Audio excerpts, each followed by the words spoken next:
A primeira vez que eu participei em reuniões do Fórum Social Mundial no Brasil foi há 20 anos atrás.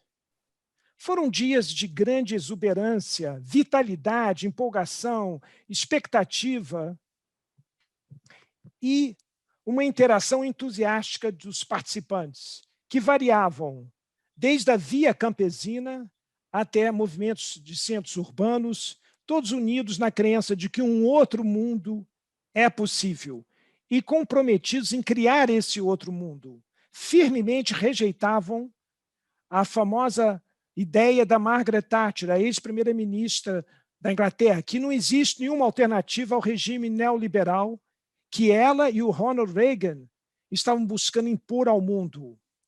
O slogan da Fórum Social Mundial era o oposto à Margaret Thatcher. Existe uma alternativa e nós vamos criá-la. Bem, hoje os humores não são exatamente esses. A empolgação do Fórum Social Mundial, no entanto, não foi jogado fora.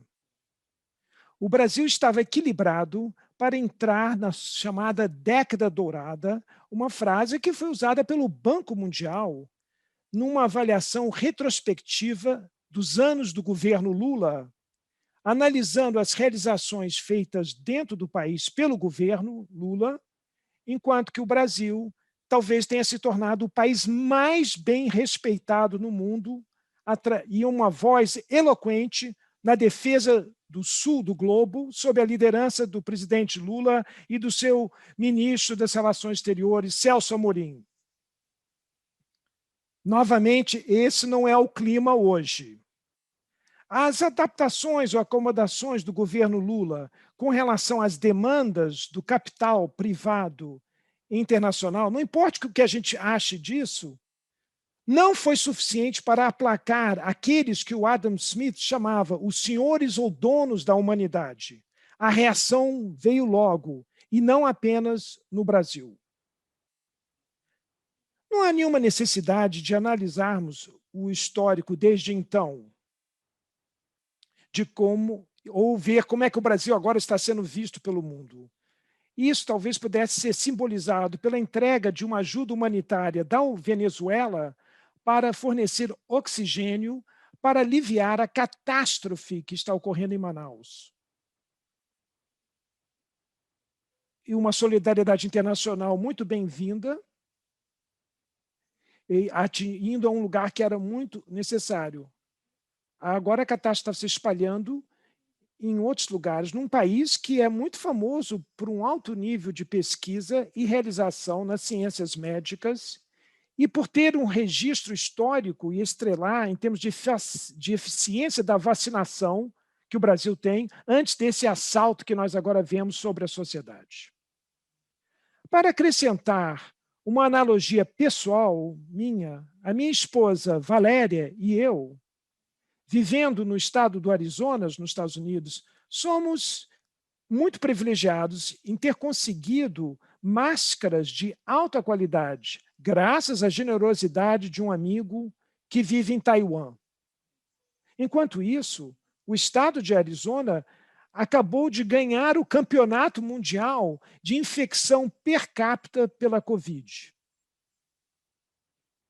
A Arizona está apenas um pouquinho na dianteira da competição para ser o pior lugar do mundo.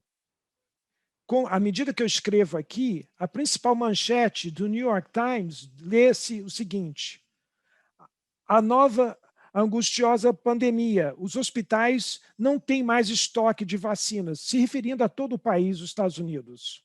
A história prossegue no relatório do jornal que os funcionários de saúde pública dos Estados Unidos estão frustrados que as doses disponíveis estão não sendo usados, enquanto que o vírus está matando milhares de pessoas a cada dia. Milhares de aplicações de vacinas que estavam marcadas foram canceladas, e os funcionários locais têm muita incerteza sobre que tipo de fornecimento de vacina eles terão à mão.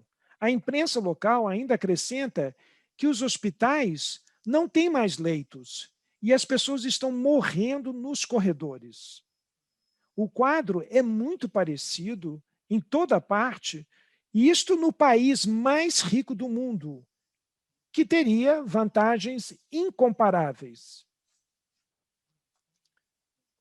Na mesma manchete, na primeira página do New York Times, do jornal New York Times, onde é relatado esse desastre, catástrofe dos Estados Unidos, há uma outra história relatada pelo jornal, que é 1 ano depois do lockdown, do confinamento. Hoje, o Wuhan está assim. E aí começa a descrever as pessoas festejando um mundo pós-pandêmico e com alívio de aparecer rostos sem máscara, eles se juntam com alegria e fazem comutação de transporte público diariamente, o que esconde os choques emocionais de antes. As mortes diárias nos Estados Unidos por causa do Covid-19 está cerca de 3 ou 4 vezes mais alta do que o total de número de mortes na China durante o ano inteiro da pandemia. Um equivalente per capita que seria a medida mais apropriada. Nós não podemos ser muito dóceis em retirar lições sobre o que aconteceu em todo o mundo nesse terrível ano. Mas não seria muito inteligente a gente também ignorar esses registros históricos, porque é muito instrutivo para todo mundo. O meu estado natal, da Pensilvânia, tem mais ou menos o mesmo número de população de Cuba, mas tem 100 vezes mais o número de óbitos causados por Covid. 20 mil comparado com os 200 de Cuba. As mortes por Covid na cidade de São Paulo estão numa taxa comparável a Cuba 100 vezes mais alta que a de Cuba como um país, só na cidade de São Paulo. É muito comum atribuir o sucesso da China em contraste à catástrofe dos Estados Unidos ao controle autoritário rígido da China sobre a população. A conclusão não é muito persuasiva. Taiwan é tão livre e democrático como os Estados Unidos. A população de Taiwan, de 24 milhões de pessoas, registrou apenas 7 mortes por Covid.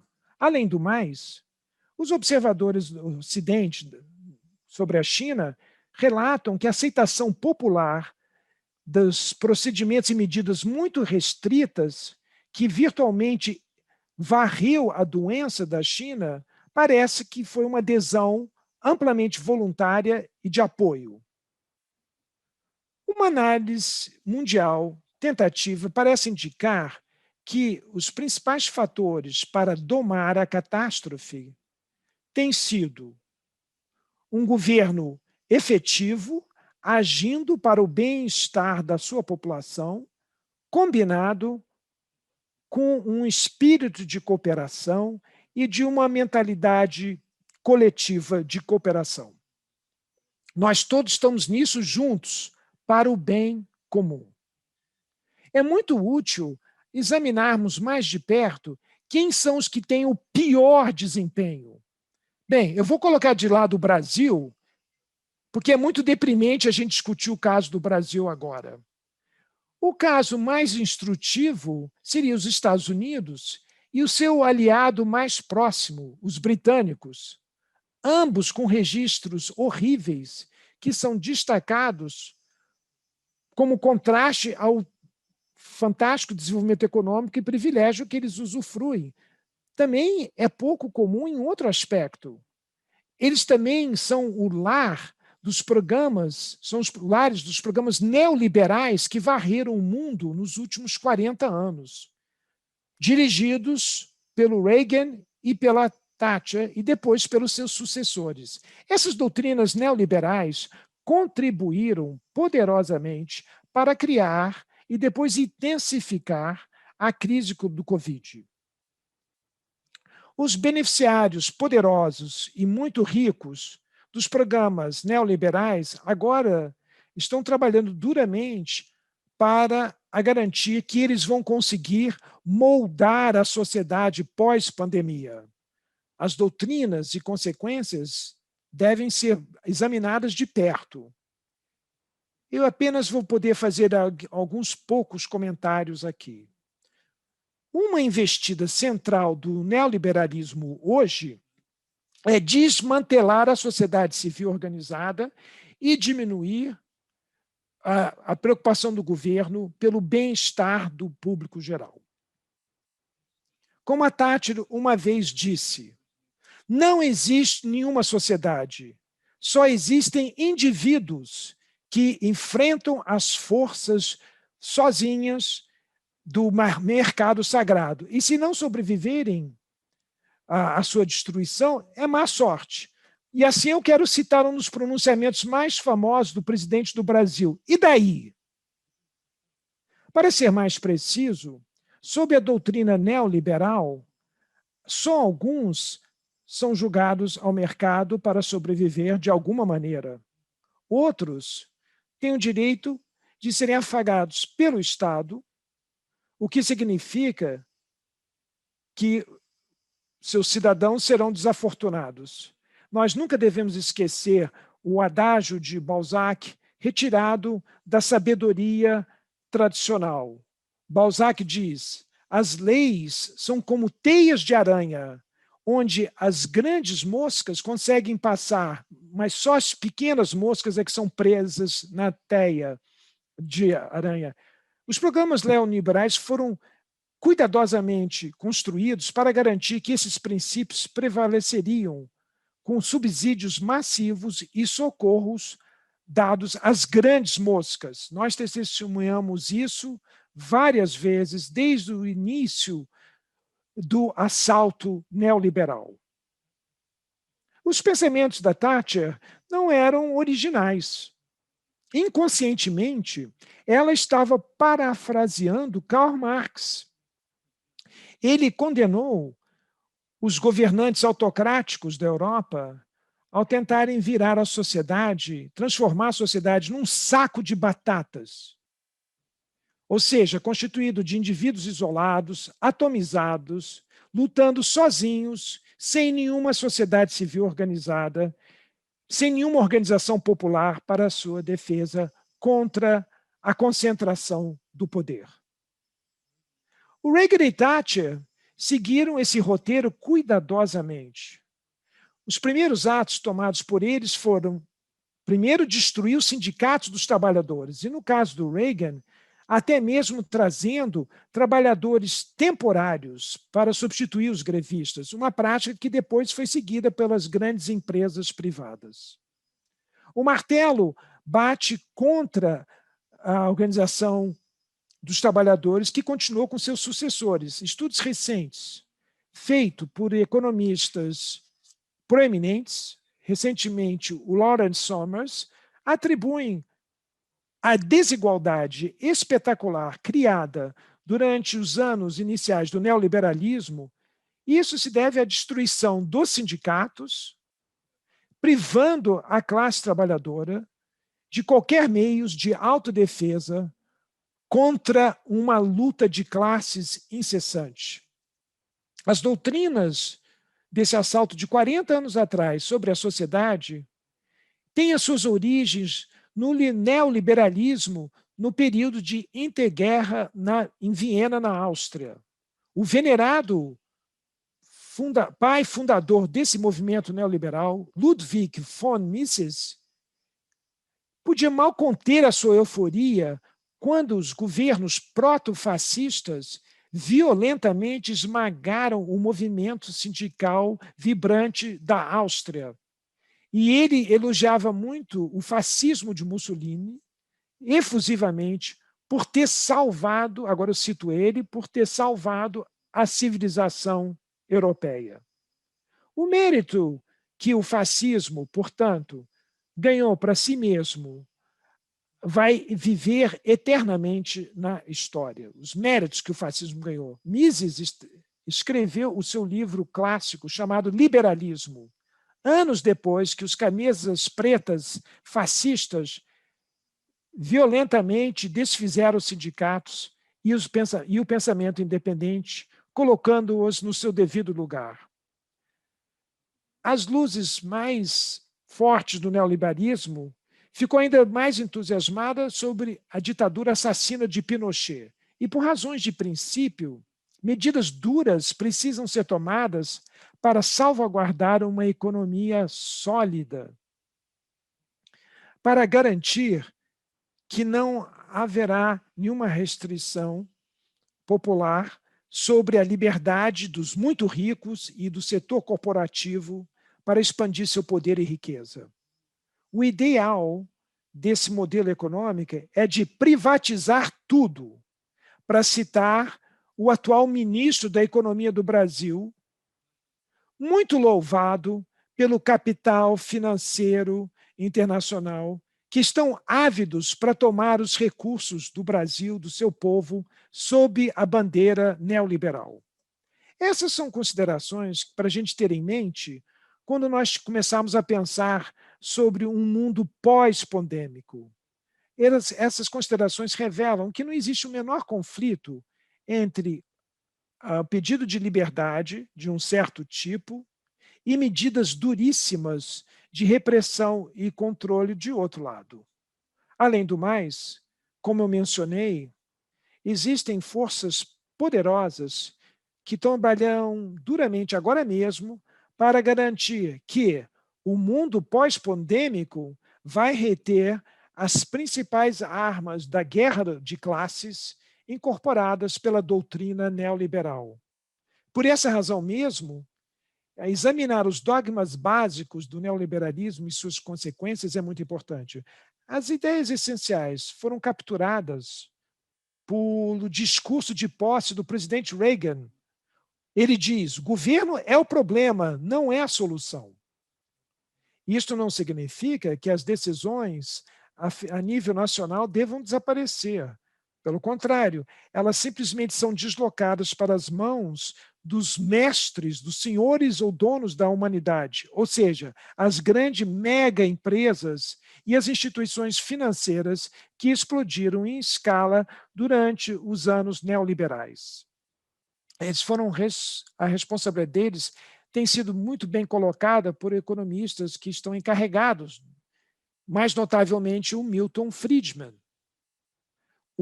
A responsabilidade única das empresas é somente se enriquecerem. Essa seria a única responsabilidade das empresas. E isso são os senhores do universo, eles gostam de usar o que o Adam Smith costumava dizer no início do capitalismo, quando ele estava descrevendo como os senhores da humanidade, os fabricantes, os empresários, por princípio, eram os arquitetos dessa política.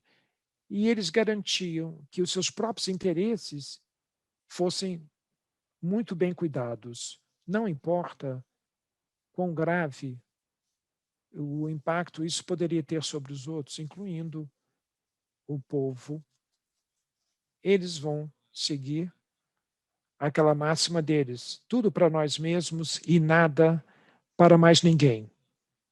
Isto foi dito em 1776 e agora nós estamos vendo hoje esse tipo de mentalidade.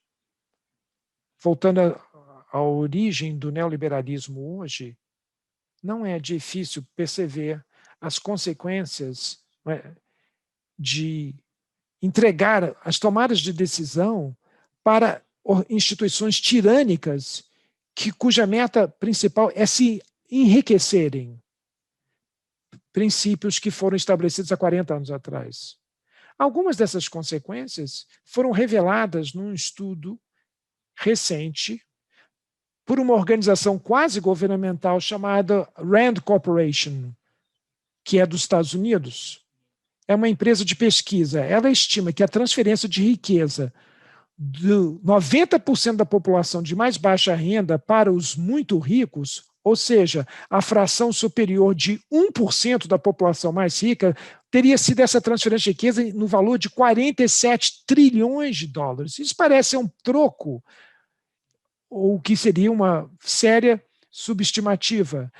E isso não levou em conta o fato de que Reagan abriu as portas para as manipulações financeiras que anteriormente eram proibidas por lei, como, por exemplo, a criação de paraísos fiscais, que vai acrescentar outros dezenas de trilhões de dólares ao roubo no atacado que é feito contra o povo trabalhador e a classe média.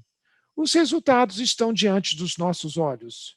Toda vez que a marreta foi usada. E nos Estados Unidos, os salários reais para trabalhadores homens caíram durante os 40 anos de ataques furiosos do neoliberalismo, juntamente com a perda de benefícios e limitada segurança. A democracia política, sempre profundamente imperfeita, diminui ainda mais, porque cada vez mais nós vemos a democracia política subordinada à riqueza privada e ao poder das empresas, que são os senhores, os donos da humanidade. Estudos recentes mais sofisticados mostram que 90% da população literalmente se acha não representada. Seus próprios representantes estão ouvindo a outras vozes, aquelas que vão financiar a próxima campanha política deles. Enquanto isso, os seus assessores parlamentares têm que lidar com um enxame de lobistas que, na verdade, são os que escrevem as leis no nosso país. Sem continuação, nós podemos, então, chegar a um entendimento das raízes da raiva, do ressentimento, do desprezo que existe hoje pelas instituições, à medida que ela se espalha por grande parte do mundo. Facilmente aproveitados por demagogos que fingem defender as massas despossuídas, enquanto que dá uma facada pelas suas costas e deslocando a culpa pelo mal-estar das massas para alvos mais vulneráveis, que são as pessoas de cor, imigrantes, o perigo amarelo, seja qual for o veneno que vai por baixo da superfície da vida social.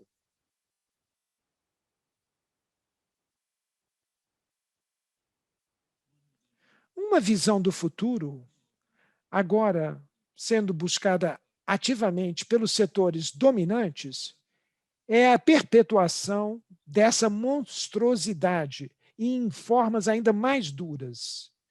Nós vamos ter mais vigilância, mais controle, mais atomização, fragmentação e mais precariedade para a grande massa da população.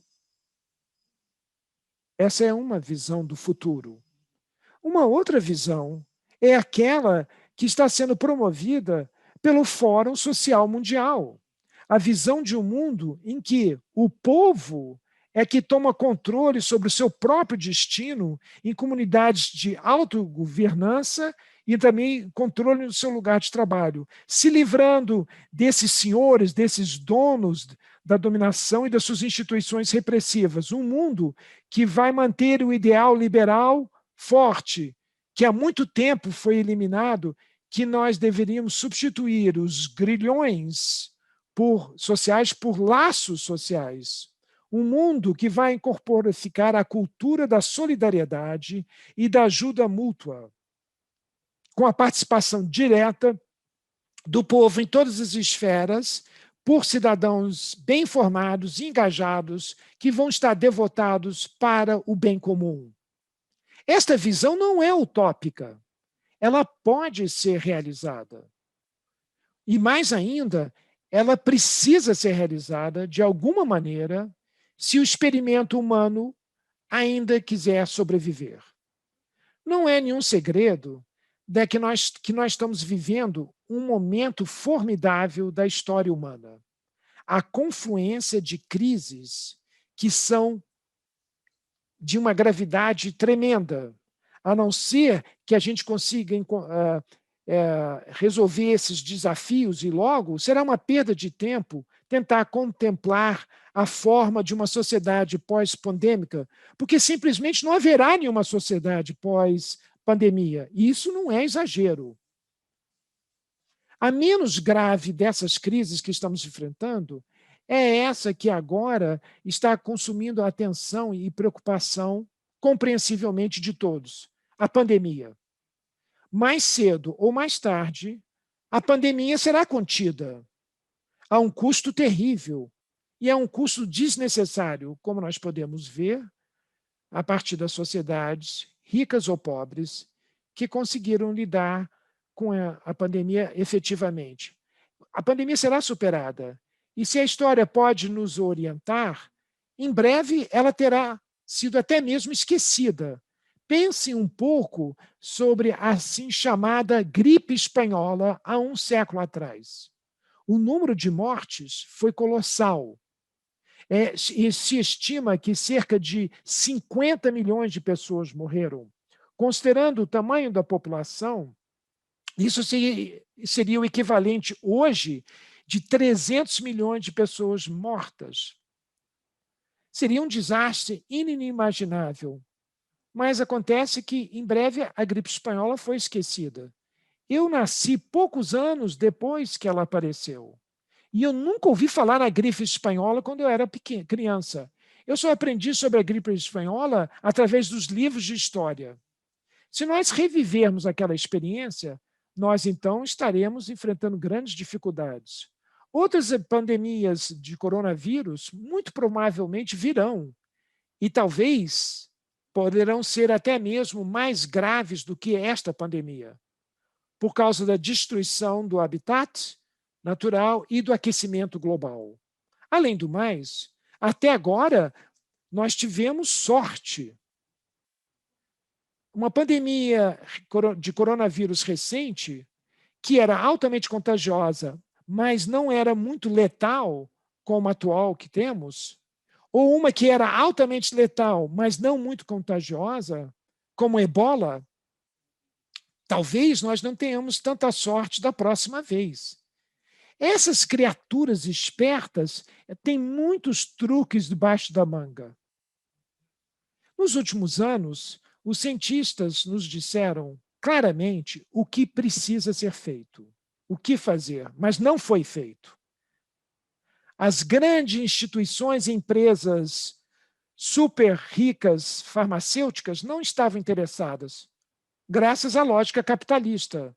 Não seria lucrativo preparar-se para um desastre que ocorreria daqui a alguns anos. O governo dos Estados Unidos e alguns outros possuem laboratórios fantásticos que, de fato, proveram descobertas básicas importantes para medicamentos e vacinas que depois são colocados no mercado por lucro, em busca do lucro, dentro do nosso sistema econômico de subsídio público e lucro privado, socialização dos lucros. Mas os governos foram neutralizados por essa variante neoliberal destrutiva do capitalismo. Os governos têm que ficar de fora de assuntos das empresas privadas, exceto, é claro, quando essas empresas privadas podem se beneficiar de presentes dados pelos contribuintes de imposto de renda. O desastre poderia ter sido pior pela incompetência e até, em alguns casos, pela malevolência das lideranças políticas. Nós estamos ouvindo os mesmos apelos de cientistas hoje, os mesmos avisos, os mesmos conselhos sobre o que deve ser feito para prevenir o desastre.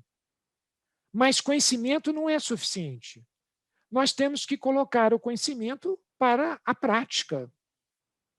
A pandemia que agora está em andamento e as que virão constitui uma das crises de hoje em dia. Uma outra crise muito mais séria é o aquecimento do globo. A urgência da crise em desenvolvimento foi sublinhado mais uma vez há poucas semanas atrás, quando a Organização Mundial para a Meteorologia soltou seu relatório anual sobre o estado do meio ambiente global. Esse relatório da Organização Mundial Meteorológica avisa que, se a gente seguir o atual curso, em breve nós vamos chegar a pontos de alerta irreversíveis. Em breve, nós podemos chamar o que eles chamam de terra estufa. estabilizando a temperatura a 4, 5 graus Celsius acima dos níveis pré-industriais, da era da Revolução Industrial, bem acima do nível reconhecido como sendo considerado cataclísmico. Esse estudo conclui, então, que é mais urgente do que nunca prosseguimos com a mitigação desse efeito estufa. A única solução é de nos livrarmos dos combustíveis fósseis na produção de energia, indústria e transporte. O IPCC estabelece uma data para atingir esse resultado muito em breve, que vai ser no meio desse século. Quanto à pandemia, nós sabemos que ela tem um alcance no sua meta. Existem meios razoáveis que já foram ditos em grande detalhe e agora estão começando a ser implementados, mas apenas em parte. Esses esforços com relação à pandemia de agora precisam ser acelerados e logo, senão o jogo acabou. Cientistas respeitados nos dizem, em termos nada incertos, que nós temos que ligar o botão pânico agora, e eles não estão exagerando. Não há nenhum exagero em apertar o botão pânico agora. Uma outra crise de escala comparável é a ameaça cada vez maior das armas nucleares, que recebem muito menos atenção fora dos círculos de especialistas, onde se reconhece que ela é extremamente grave. Aqui, a solução é óbvia para as armas nucleares. Vamos livrar a Terra dessas monstruosidades.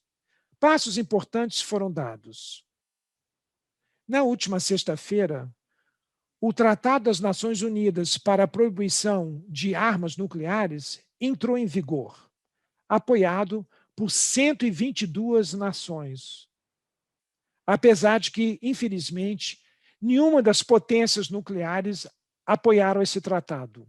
Isso precisa ser mudado. Mesmo insuficiente, existem movimentos significativos e ações significativas que podem ser tomadas, mas, infelizmente, eu não tenho tempo aqui para discutir com vocês. Todas essas crises são internacionais. Elas não conhecem fronteiras nem barreiras, e elas precisam ser confrontadas através da solidariedade internacional. E, nesse caso, então, a Margaret Thatcher, nas suas palavras, estava correta. Não há nenhuma alternativa. Muito obrigado.